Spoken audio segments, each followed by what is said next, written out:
Voilà, nous sommes en direct et vous voyez, c'est notre série d'entretiens. Je demandais à mon frère Cordel bonjour. Bonjour. La Bible spécifique de votre association en fait. Voilà.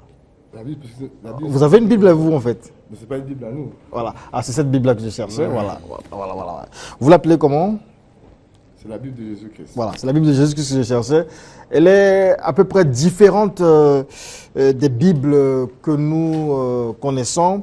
Et donc, j'introduis ce question-réponse avec le frère, le pasteur, le gourou, le prophète. En fait, il va se définir ici, Chorakwetu. Bonjour.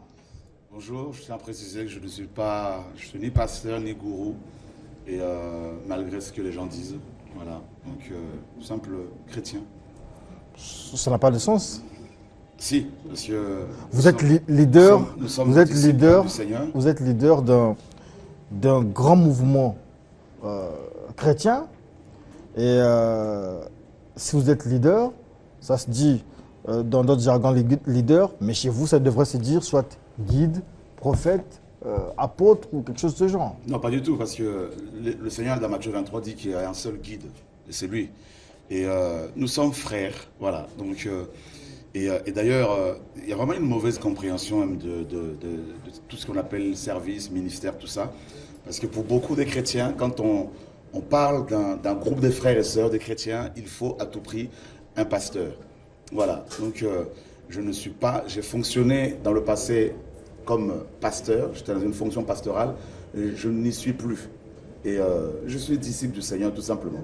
D'accord. Voilà. Merci beaucoup, le disciple du Seigneur, mais qui quand même, je ne sais pas si c'est le Seigneur qui vous autorise de revisiter sa Bible. Vous avez revisité la Bible. Quelle est la différence entre cette Bible-là, version Chorakwetu, et la Bible classique que nous avons?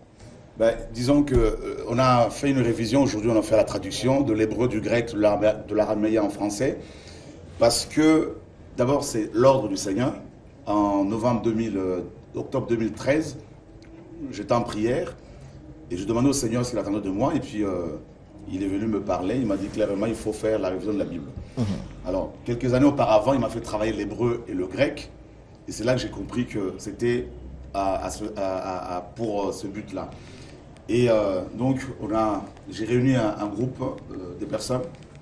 Et on a commencé ce travail de révision et de traduction aujourd'hui.